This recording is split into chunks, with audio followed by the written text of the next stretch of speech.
amigos y amigas de OPC Radio.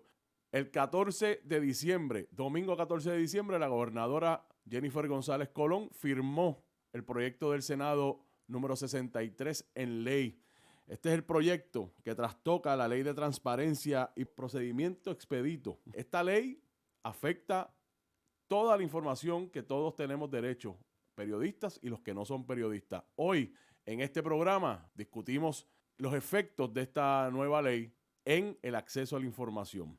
Yo soy Rodrigo Otero Goico, esto es OPC Radio, una producción del Overseas Press Club.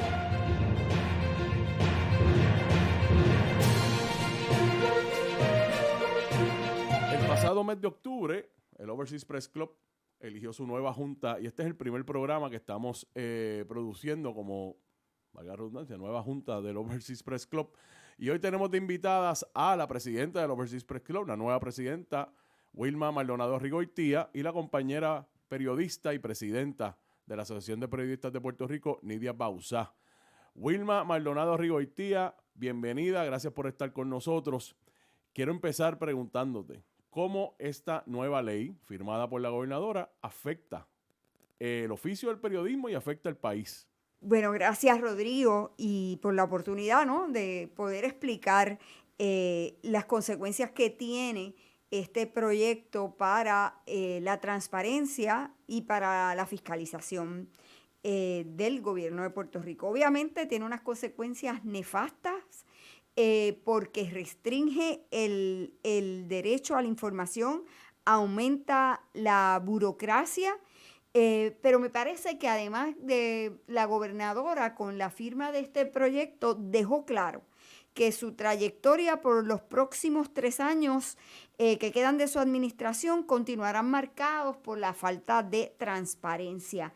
Más de 50 organizaciones en Puerto Rico, así como prestigiosas organizaciones a nivel internacional que agrupan a periodistas y a organizaciones que velan por la transparencia, habían solicitado a la gobernadora que vetara este proyecto, había solicitado una reunión que nunca se concretó, y finalmente pues la gobernadora se alió, ¿no?, con la ruta que ya había iniciado la legislatura, los líderes tanto de la Cámara como del Senado, y aprobó este proyecto, o sea, le dio la firma y se convirtió en ley este proyecto del PS 63. O sea, a pesar de las solicitudes de reuniones, de explicarle que todas estas asociaciones se oponían a este proyecto, ella firmó ese proyecto este pasado domingo 14. Así es. Sería bien importante, me parece importante aclarar que la gobernadora ha dicho y otros líderes de su partido que un poco no entienden por qué los periodistas están ahora objetando estas enmiendas cuando en un principio tampoco se quería la ley de transparencia. Están hablando con medias verdades. Lo cierto es que lo que ha ocurrido y lo que ha sido de lo que ha sido consecuente el Partido Nuevo Progresista en las administraciones es en imponer una legislación que los gremios no estaban apoyando. La ley de transparencia que se aprobó no quiere decir que los periodistas no quisieran una ley que ayudara a ese proceso. Hay algunos compañeros que no querían la ley, por supuesto, y ese es el derecho de cada cual. Pero lo cierto es que la ley que se aprobó, como se aprobó, no era la que estaban apoyando los periodistas.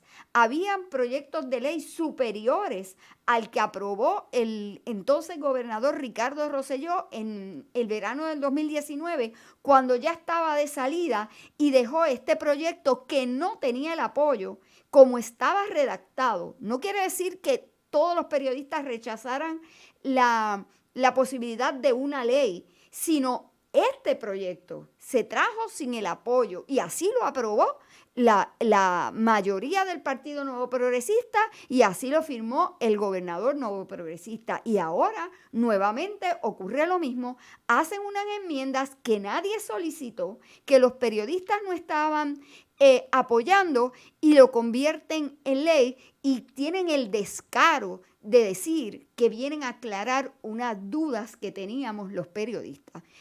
Realmente es insólito y, como digo, descarado. Nidia Bauzá, presidenta de la Asociación de Periodistas de Puerto Rico, está con nosotros vía Zoom. Nidia. Saludos, Rodrigo, a ti, a Wilma y a todos los radioescuchas de este programa en Radio Isla. Nidia, ¿y qué cambios trae y cómo afecta a los periodistas y al público en general este proyecto? Como bien dices, este proyecto no solo es un obstáculo al ejercicio del periodismo en Puerto Rico, sino que también afecta a los ciudadanos y ciudadanas puertorriqueñas en su deseo de acceder a información pública a la cual tiene derecho. Y este proyecto trae, que es el proyecto del Senado 63, trae unos cambios a la mal llamada ley de transparencia, que de transparencia pues habría que definir lo que es para establecerlo o estipularlo, pero los cambios que le agrega endurecen, empeoran esta ley en el proceso de obtener información pública importante para tanto periodistas como ciudadanos, fiscalizar el desempeño de los jefes de agencia, de los gobiernos, de los municipios y de conocer cómo se dan contratos, cómo se hacen desembolsos con cargo al erario público. Este proyecto agrega, duplica los términos que ya se habían establecido en la ley 141, a 20 días las solicitudes a agencias, a 20 días laborables.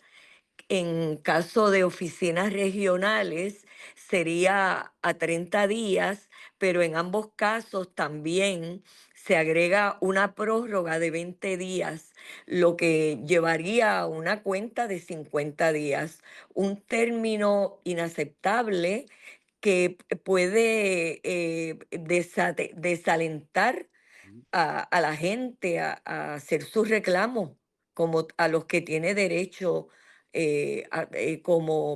como parte de la fiscalización del uso de fondos públicos. A mí me parece importante añadir algo y algo que creo que ustedes ambas como líderes de organizaciones han dicho públicamente, que esto no es un asunto de periodistas. Los Así es. periodistas somos los puentes de comunicación entre gobierno y ciudadanía. Esto es un asunto del país, no es un asunto de periodistas. Yo creo que debemos dejar eso bien claro, eh, porque pareciera que hay personas que piensan, los periodistas están saliendo trasquilados aquí. No, los que están saliendo trasquilados es el pueblo de Puerto Rico. Los que no tienen el derecho a la información es el pueblo. Recuerden, los periodistas somos los que nos encargamos de comunicarle a ustedes, al público, lo que sucede en distintos ámbitos, incluyendo el gobierno de Puerto Rico es uno de ellos. Wilma, ¿qué otras consecuencias tiene este proyecto de ley? Que tú has dicho anteriormente, pero quisiera que en este primer programa sea clara en cuáles son consecuencias adicionales que tiene este proyecto. Pues mira, además que lo que explicó Nidia, ¿verdad? Que añade más tiempo en que la gente pueda saber, en que pueda tener acceso a una información. Y como tú bien señalabas, no solo nosotros los periodistas, cualquier ciudadano, esta es una ley que nosotros la solicitamos igual que cualquier otro ciudadano, no es de una manera distinta, es de la misma forma, es el mismo proceso. Exacto. Eh, Además de eso, lo que podría ocasionar es, por ejemplo, la privación de una información, restringir una información. ¿De qué manera? Bueno, porque ahora el proyecto de ley permitiría que un secretario, un jefe de agencia, un legislador o un presidente de una de las cámaras determine por un reglamento que una información es confidencial. Y ya con eso restringió una información cuando siempre la jurisprudencia ha establecido cuándo son las formas en que una información es confidencial, porque toda la información pública se presume, así mismo pública, o sea, toda la información del gobierno se presume que es pública. Nada más el Estado tendría que demostrar que operan unas excepciones para que no sean públicas y sea verdad, se consideren confidenciales. Ahora esta ley, hasta por un reglamento, podría abrir esa puerta a hacerlo confidencial. Otra manera que restringe la información es que ahora le añade además más burocracia, porque el ciudadano y los periodistas, todos tenemos que hacer una notificación, o sea, hacer la petición con notificación al director de la agencia o al alcalde o a la fortaleza, a la gobernadora o al presidente del tribunal o de la administración de tribunales. eh, y usted, para empezar, tendría que saber el correo electrónico, ¿verdad? De esos funcionarios, lo que usualmente no es algo accesible, no es algo que usted lo sepa usualmente. Así que le va a dar más trabajo. Y si usted no consigue ese correo electrónico, si usted no le notifica a esa persona, a ese jefe de agencia, su em, solicitud se va a considerar defectuosa y no va a empezar a operar la gestión de entregarle a usted la información.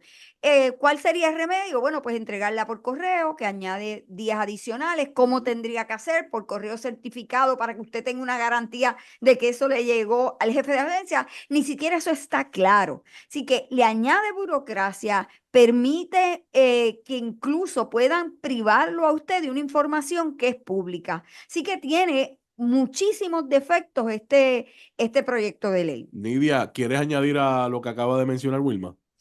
Bueno, curiosamente, un legislador municipal de Peñuelas me escribe poco antes de este programa, ¿verdad? Sin saber que iba a participar yo ahora para hablar sobre esto.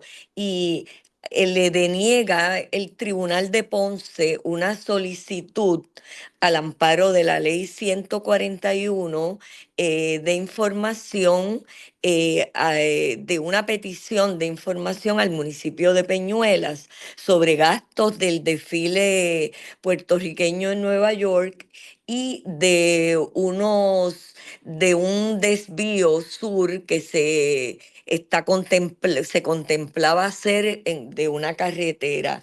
Entonces, aquí lo que hay que insistir es, este legislador me dijo, lo llamé para saber exactamente qué iba a hacer, que va a ir al apelativo.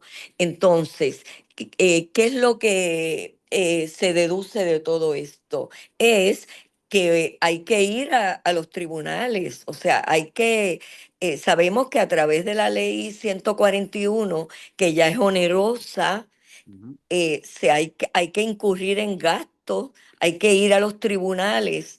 Entonces, con estos cambios que se le va a introducir, pues se sigue haciendo más onerosa, más difícil el acceso, que ya lo es, a la información pública, ya lo es con la ley 141. En el caso de este legislador, el tribunal le denegó la solicitud porque debe hacerla a través de la Asamblea Municipal.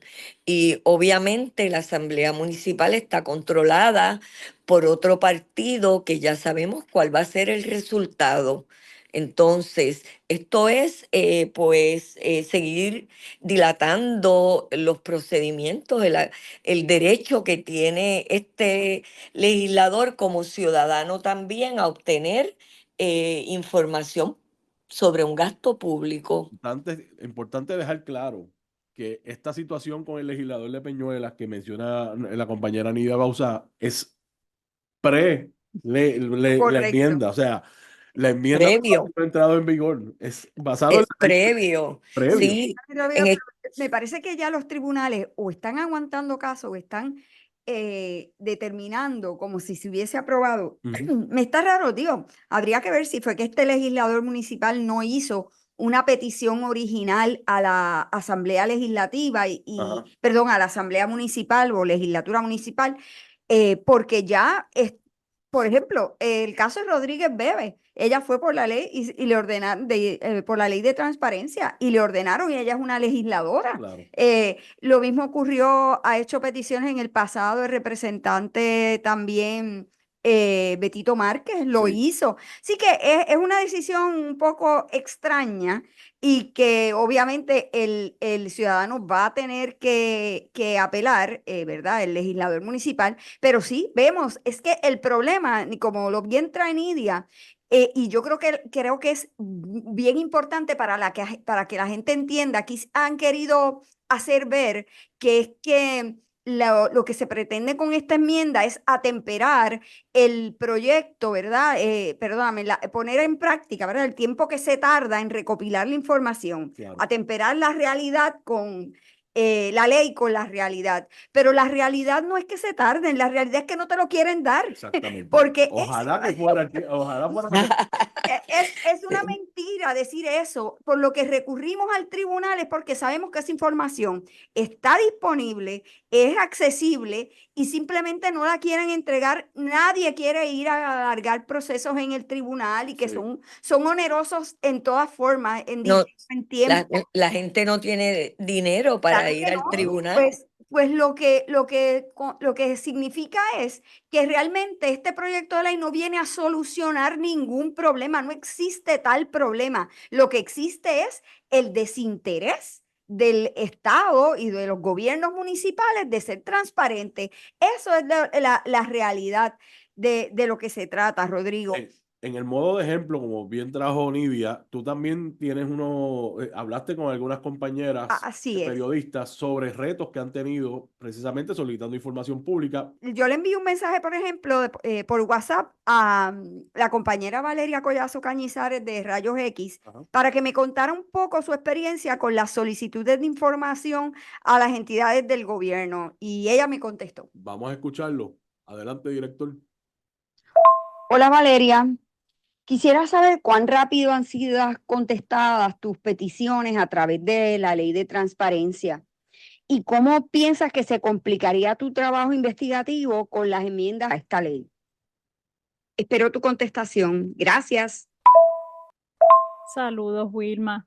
Mira, la realidad es que las solicitudes de información que nosotros hacemos a través de la ley de transparencia casi nunca se contestan dentro del plazo inicial. No me gusta usar términos absolutos, ¿verdad? Pero honestamente no recuerdo una instancia reciente en la que alguna agencia o municipio nos haya entregado la información a tiempo. Lo que suele pasar es que esperan a que se cumplan los primeros 10 días para entonces pedir una prórroga. Y cuando se cumple la prórroga, pueden darse varios escenarios. En el mejor de los casos entregan, pero muchas veces la información llega incompleta o llega algo distinto a lo que se solicitó y entonces ahí comienza la comunicación, ¿verdad? Para atrás y para adelante y el proceso se sigue extendiendo. Y están los casos también en los que simplemente no entregan nada y hay que acudir al tribunal. Y te doy un ejemplo concreto, en el municipio de Calley ignoraron las solicitudes que hicimos durante varias semanas y meses, se envió una carta, tampoco cumplieron, se demandó, el juez nos dio la razón y aún así lograron 45 días adicionales para entregar. Al final estamos hablando de procesos que ya de por sí pueden tomar meses. Con las enmiendas propuestas, pues ese retraso podría multiplicarse al punto de que aunque la investigación siga siendo valiosa, su efecto se vuelve casi académico, porque si la información llega demasiado tarde, el daño sobre el cual uno quiere alertar, por ejemplo, a una comunidad, pues ya pudo haberse consumado, ¿verdad? Además que añadir niveles de notificación dentro de las agencias cuando ya es difícil identificar siquiera a la persona de prensa en algunos casos, pues hace el proceso aún más lento y complicado. Y yo creo que por eso es que estas enmiendas preocupan tanto desde el punto de vista del trabajo investigativo que hacemos nosotros los periodistas, como también del derecho constitucional de acceso a la información. Es interesante El ejemplo que nos trae Nidia, el ejemplo que nos trae la compañera Valeria Collazo. Cañizares, sobre el reto que es solicitar información, y en el ejemplo que ella da puntual, añadieron 45 días después de que el tribunal falló a favor de la peticionaria, ¿no? Como periodista investigativa, ¿cuánto esa planificación, o sea, yo presumo que tú anticipas que hay información puntual de la investigación que vas a tener que solicitarla y que se van a tardar en dártela? ¿Cuánto influye en eso, en tu investigación, Wilma? Influye bastante porque hay unos pasos que se detienen, porque hasta que a lo mejor tú necesitas consultar, ver una base de datos, qué te refleja esa base de datos, qué información tú tienes disponible, pues simplemente no puedes avanzar a veces y eso te detiene una investigación y ellos lo saben y por eso lo hacen. Los jefes de agencia, aquel que no quiere ser transparente, lo hace por esa misma razón, porque saben que retrasa los procesos, lo diluye. Hay una cosa, Rodrigo, de este proyecto de ley, uno de los grandes cambios que pretende hacer y que yo creo que de los peores, es que permite que un jefe de agencia o alcalde o fortaleza de la legislatura te niegue una información únicamente porque no está contenida en un solo documento, sino en varios. Le pregunté a la fundadora de la publicación feminista Todas, Cristina del Marquiles, sobre cómo afecta esta enmienda a la investigación periodística y porque ella trabaja en un proyecto en colaboración con el Miami Herald, el CPI y Todas, por supuesto, que se fundamentó principalmente en una base de datos que la policía tuvo que producir. Vamos a escucharla. Hola Cristina, ustedes demandaron a la policía para que le produjera una información. ¿De qué se trató? ¿Qué reveló esos datos que obtuvieron? Y te pregunto si una investigación como esa se podría hacer si se enmienda la ley de transparencia como propone el PS 63. Te escucho, gracias. Saludos, Wilma. Sí, en mayo del 2021, junto con la periodista Cira Ortiz Blanes del Miami Herald, el Centro de Periodismo Investigativo demandó al negociado de la Policía de Puerto Rico para que presentara información estadística sobre las querellas administrativas y los arrestos a policías por violencia de género. Uno de los requerimientos que hicimos fue que se nos informara cuántos agentes del negociado habían enfrentado cargos criminales por distintos delitos relacionados con violencia doméstica y violencia sexual y cuántos habían sido acusados en más de una ocasión y arrestados en más de una ocasión también. Para parte de este requerimiento, la policía respondió que esa información no existía. Ellos dijeron que aunque tienen unidades especializadas en realizar investigaciones relacionadas con violencia doméstica y violencia sexual, que la información ellos no la recopilaban a base del oficio del arrestado. O sea, que lo que ellos supuestamente tenían y podían proveer eran estadísticas globales y no específicas a agentes del negociado. Nosotras sabíamos que eso no era cierto, pues que habían ya provisto información bien específica para la reforma de la policía. Y era evidente además que la policía sí tenía que conocer cuáles de sus agentes habían sido arrestados, acusados y cuántas veces. Esa información estaba, por supuesto, en los expedientes de personal. El tribunal coincidió y ordenó a la policía que la buscara. Así que la abogada del negociado tuvo que enviar una carta a cada área policíaca instruyendo a la persona encargada de cada área, el policía de mayor rango en cada área policíaca, a recopilar esa información desde el 2010 hasta el 2021 y remitirla para su entrega. Así que gracias a esa orden judicial, nosotras recibimos las tablas que se crearon a partir de la información que el tribunal ordenó que se recopilara para satisfacer ese requerimiento que habíamos hecho como parte de nuestra labor periodística. A partir de esos datos, uno de los hallazgos más contundentes fue que entre el 2010 y el 2021, más de 800 policías fueron arrestados por 960 incidentes de violencia de género y solo 36 casos terminaron en convicciones. también pudimos identificar que casi el 15% o 118 de los policías arrestados habían sido detenidos 2 veces o más. Este caso, para nosotras poder obtener esos datos de violencia de género que involucraba a agentes del negociado de la policía, se extendió por casi un año en los tribunales. La demanda se presentó, como dije, en mayo del 2021 y nosotras no pudimos publicar ese reportaje hasta el 8 de noviembre del 2022. Así que fue un caso que terminó siendo bastante complejo por las deficiencias de la policía en recopilar la información, pero además porque había una resistencia importante a ofrecerla. Entonces, en cuanto a una de tus preguntas, yo no creo que esas disposiciones hubiesen estado en efecto para el momento en que nosotras hicimos esa investigación, que hubiésemos podido hacer un reportaje como este. ¿Por qué? Porque ya dije el tiempo que tomó en los tribunales. Entonces ese tiempo probablemente se duplicaría, se extendería un montón porque para ir a los tribunales hubiésemos tenido que esperar mucho más.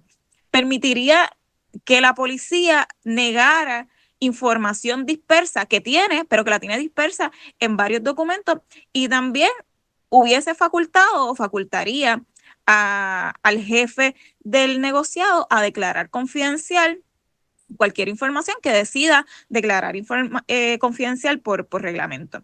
Así que en un caso como este, donde la información no estaba organizada, que hubo resistencia y que se requirió una orden judicial tras varias vistas para producirla, la ciudadanía simplemente se quedaría sin acceso a unos datos que han sido esenciales para fiscalizar a la institución encargada de protegerla, a la institución también encargada de recibir querellas de la ciudadanía en casos de violencia doméstica y de violencia sexual y de diligenciarla. Y además debo decir que este reportaje pues ha continuado siendo referencia para otras investigaciones en cuanto al proceder de la policía. Nosotros ya hemos visto cuáles son los problemas que causa esta restricción o esta complicación al acceso a la información que esta enmienda trae. Nosotros, durante la vista, durante el cierre de las sesiones legislativas, donde se aprobó en la Cámara de Representantes que bajaron por descargue, nosotros, el compañero David Cordero y este servidor, hablamos con el portavoz de la mayoría, Gregorio Matías, y él literalmente, con estas palabras, dijo: olvídense el proyecto, yo lo voy a votar a favor porque, pues, así soy yo. O sea, no hay un análisis profundo. Nidia, tú tienes muchísima experiencia cubriendo la legislatura, nos quedan poco tiempo, pero me gustaría que nos comentara sobre esta experiencia de cómo se pasó cómo se aprobó esta enmienda en el Senado y en la Cámara, particularmente en la Cámara. Háblanos de esta experiencia. ¿Tú has visto algo similar en tu carrera? Bueno, de que he visto, pues tengo que decirte que sí que lo he visto antes, ¿verdad? Porque pues en la legislatura se suele mucho planchar medidas y hacer muchas medidas de este tipo, ¿verdad? Sin embargo, pues en este caso fue bien a la carrera. Se Incluso se abrió a una vista pública en la Cámara por el reclamo que nosotros, los gremios, junto a varias organizaciones comunitarias, hicimos. Hicimos una conferencia de prensa por la movilización que hicimos y los reclamos desde de que se llevara a vistas públicas. Sin embargo, pues esto fue de un día para otro y yo me atrevería a decirte, Rodrigo, que la mayoría de esos legisladores que votaron a favor del proyecto, si ahora mismo tú les preguntas por qué votaron a favor y que te digan cuáles son los cambios que le introduce esta medida a la ley 141, una gran mayoría se va a colgar, ¿verdad? Usando las mismas palabras Sí. que se usan en el argot legislativo, porque no van a saber la misma forma atropellada del proceso en que no tienen tiempo, no hay tiempo de leer, por lo que están votando, pues votan sin saber. Así. Y así se quedan y no saben por lo que votaron. Ahora mismo le hacemos esas preguntas y no van a saber contestarlas. Y esto es bien, bien triste porque son proyectos de ley que afectan a todos los puertorriqueños, nos afectan a todos, como hemos estado señalando y subrayando en este programa, como en otras oportunidades que hemos tenido. No solo afecta a los periodistas, afecta a la gente en su derecho de saber, de conocer el desempeño público de los Exactamente. jefes, de los funcionarios públicos. Exactamente. Bueno, Nidia Bauzá, presidenta de la Asociación de Periodistas de Puerto Rico, Wilma Maldonado Rigoitía, presidenta del Overseas Press Club. Les agradezco por haber estado con nosotros en este programa y Gracias. también agradezco a la Universidad Ana G. Méndez. Estamos en el recinto de Gurabo grabando este programa, a la profesora Ivette Soto y a los estudiantes que están con nosotros aquí en producción, Nomar Ruiz, que en la dirección técnica, Bianca Camacho, Arielis Rodríguez y Carlos Ramos. Gracias muchas por estar con nosotros. Esto ha sido OPC Radio. Yo soy Rodrigo Otero Goico. Nos vemos en la próxima. Gracias.